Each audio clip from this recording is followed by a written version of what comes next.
Yeah. Yeah.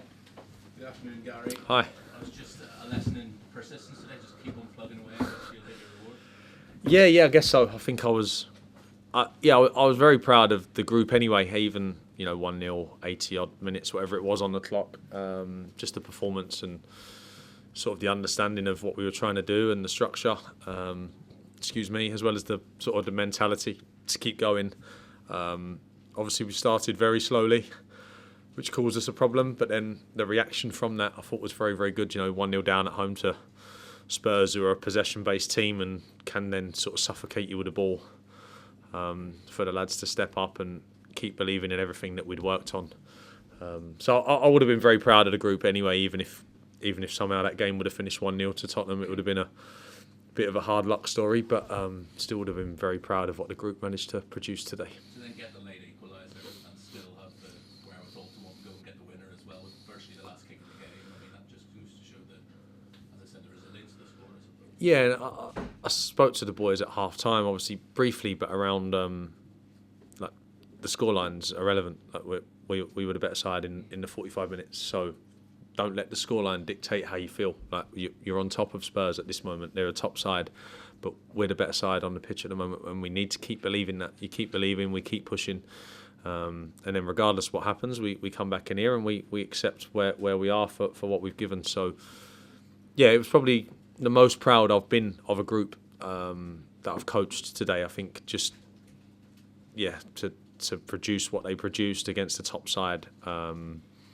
Easy for me to put stuff on the tactics board for them, for us to practice it against the kids and it to look how we want it to look, but to go out there, go a goal down, play against the Spurs team that press extremely aggressively, for us to be able to find the solutions like we did and keep causing them problems was credit to the group. Just a final one from me. Not one VAR incident all afternoon. No. Nice relief. Yeah, no, it's a relief to not have to sit here and answer your questions on it. So we'll try not to mention VAR. Gary, how impressed were you with Mario Lamine today? How fitting was it that he got the goal at the end? Yeah, it was a big performance. There was a lot of ground for him to cover, especially once we went 1-0 down and we started to try and switch to being more aggressive. There was quite a big job for him to do in there. And the amount of times he wins the ball back for us and then gives us real good rhythm with it. And he's able to drive the team from the middle of the pitch. So then for him to get the winner after the shift he's put in was a reward for what he'd given today. I thought it was an excellent all-round midfield performance from him. What you said, Gary, about how well Pablo had trained in the week, seems to be pleased for him having had a frustrating season for the most part. Yeah, really pleased. So he obviously, he forced my hand this week with. He gets on the pitch purely because of how he's worked and the quality that he's shown in the week. So even before the game, when I'm discussing stuff with the coaching staff around how Pablo can impact it and when, and what the game needs to look like for him to have maximum impact.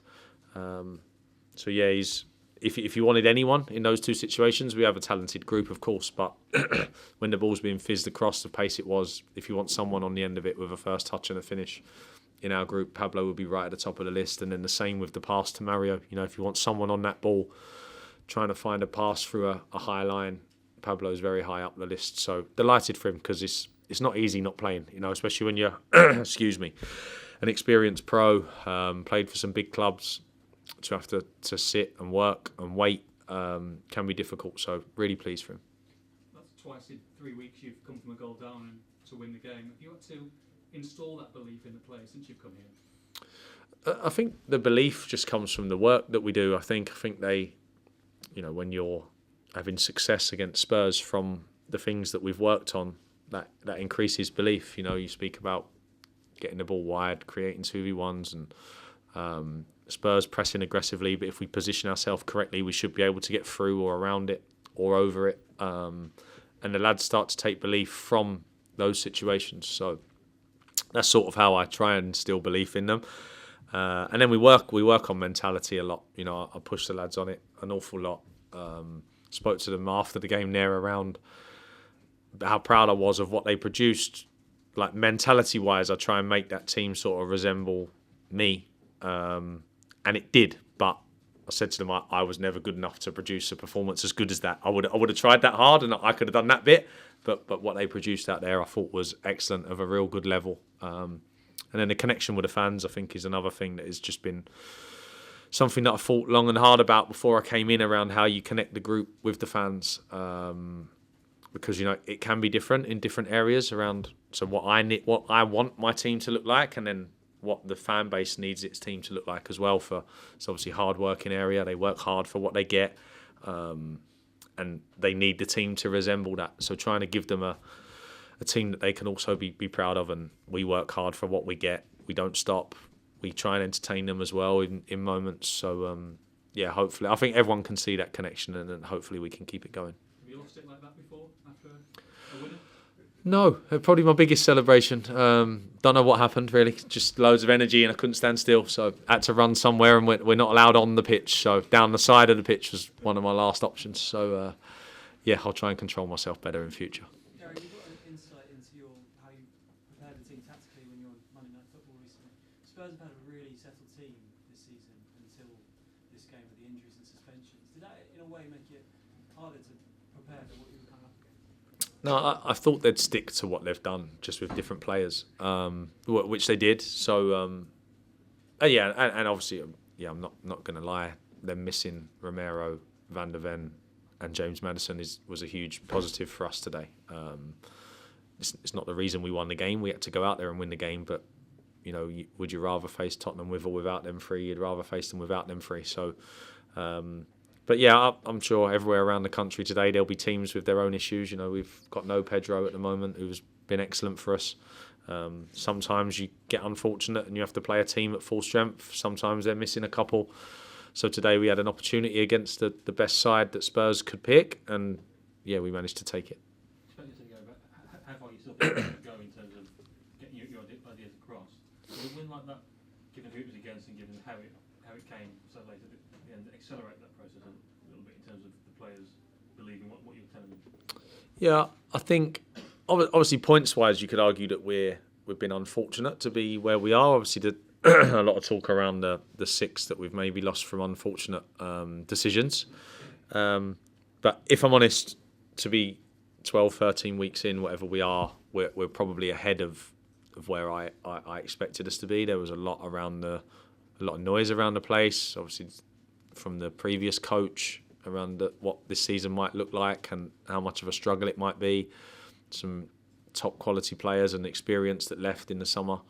And yeah, we've beaten Manchester City and Spurs at home, top two in the league, very early on in that sort of the transition that we're in. So yeah, probably ahead of the curve for where I expected us to be. But yeah, the understanding, it's important because it changes all the time. It can change in game. It'll be different at Fulham. So yeah, the more we get to work, the better the understanding will be. But I was pleased today that they showed a real good level of it, and they were together. They were never going to give up no matter what happened today. You could just see that they were a together group that were going to keep going to get what we needed.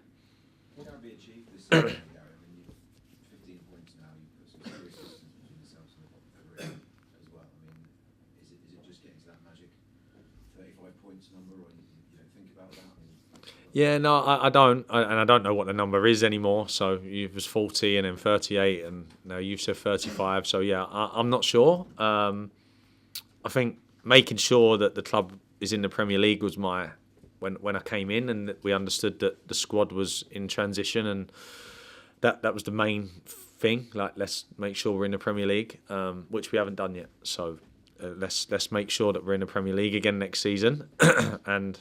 Yeah, like more than that for me is around the group and the performances. I know it's a results industry, but I want the fans to come here and enjoy watching the team, and I think they probably are at the moment. That's Manchester City, Aston Villa, Newcastle, Spurs, who we've basically gone toe-to-toe with, so to speak. Obviously, we've slightly lower in the pitch against Manchester City, but generally gone toe-to-toe against some top teams and managed to show that we can handle it. So...